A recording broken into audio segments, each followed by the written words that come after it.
Hey, Todd, good to see you. How you doing today? How are you? Well, thank you. First, do you have any update on Sturge? How's he doing? Is he doing anything today? Yeah, I don't have an update as of right now. Okay. So you don't anticipate him playing tomorrow? Say it again.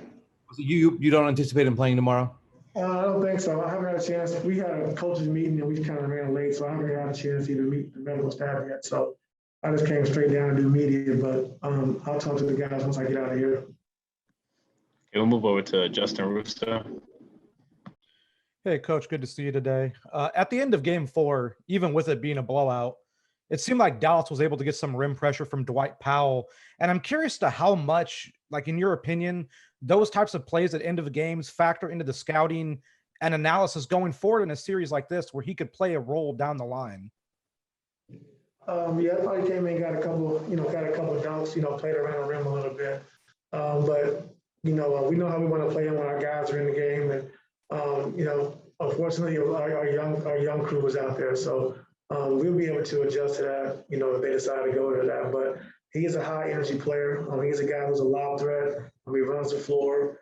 So he brings different things on the floor than Porzingis brings. So it's kind of like, having Zoo and Serge or Zoo and Nico, two different players. So, we'll be ready for it. We'll move over to Law.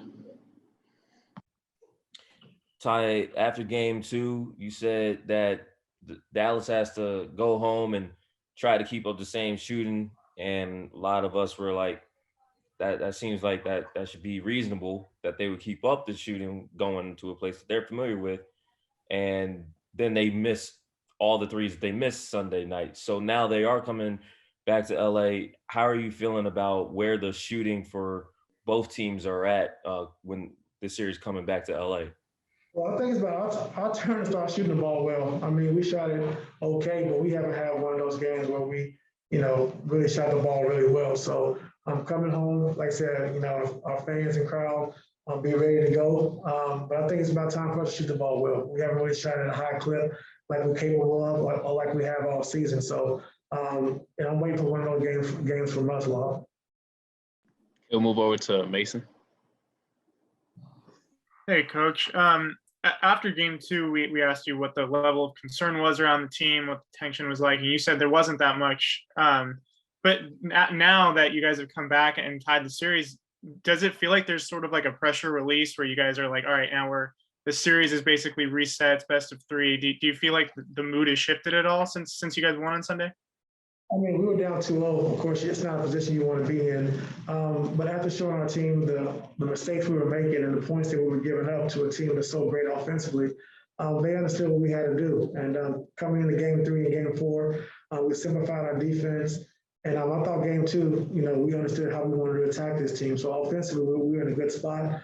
But defensively is where we had to clean things up. And I give our guys credit. They stuck with it. They stayed poised. We got down 19 in game 3 and just continue to keep chipping away at it.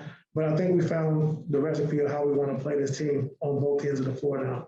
So now we just have to execute. Okay, we'll take a few more. We'll move over to Miriam.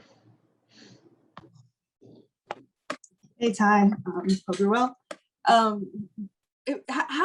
helpful is it? Like, obviously, you and Kawhi both, and Serge for that matter, have come back from 0-2 deficits in the postseason famously. How helpful is it to actually have leaders on the team who've gone through that and know that it's possible?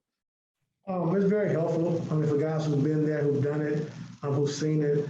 And, the playoffs are a game of adjustments. One game, one play can change the series, and we understand that. So, so getting game 3, coming back the way we did, I think gave our team a lot more confidence going into game 4, and which we've shown that, if we play our defense the right way, cut down our mistakes, and, if they miss some shots and miss some threes, we can get out in transition and score the basketball. So, we know coming back home for game 5, like I've mentioned, I want our fans to be rowdy. I want to be ready to go. We need their energy come tomorrow night. But, we got to be ready to be in attack mode for 48 minutes on both sides of the basketball and bring the physicality on the defensive end with our switches. Offensively, keep attacking the paint, keep attacking the basket, and sharing the basketball. He'll move over to Andrew. Good afternoon, Ty. I hope you're well. Obviously, you banged the table the other night asking for fans' energy. and no team in this series has won a home game yet. I'm just curious, like after a year of the bubble and limited crowds and now bigger crowds, playing at home, like have you learned anything about what really matters in terms of a home court advantage? Has anything has anything been upended, like in terms of your expectations or previous held notions about what playing at home could do for a team? Well, it's a little different because we haven't had it in a year. So having our first playoffs in a year, at home, it is a little different. But, the fans, you always feed off your fans, the crowd's energy, what they bring to the arena. When your team doesn't have it that day, you need to feed off the fans. And like I said, we're going to need our fans tomorrow night. We want to have that place rocking. I know we have half the fans that they have, but, we still want to make sure it's rocking and bringing the energy. So, yeah, home court does mean a lot. It just, both teams play well on the opposing team's floor. So we got to come out and establish home court advantage tomorrow night. We have time for 2 more questions. We'll take Shane Young and then James Jones.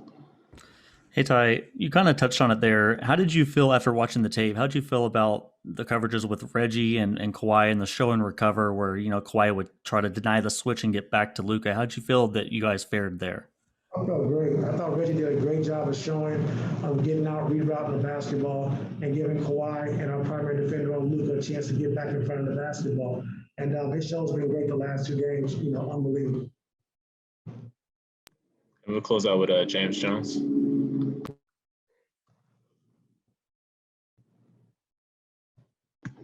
Okay, we'll move on to Michael Shapiro. Hey, Ty.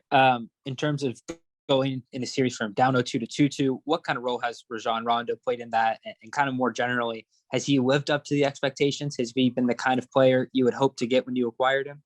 Oh, sure. I think just his IQ, understanding the game, holding other guys accountable, but, also, having a film session every day for the players. Rondo and the players, they have a film session where they watch the game together and kind of break down different plays and holding each other accountable for what guys are supposed to be doing. So by the time they get around to us, they don't see the tape like 2 times. So, when we're talking and explaining, guys understand, what we're trying to present and what we're saying as well. So he's been great. And that's the Rondo I'm accustomed to since I met him in 2009 when I first started coaching in Boston.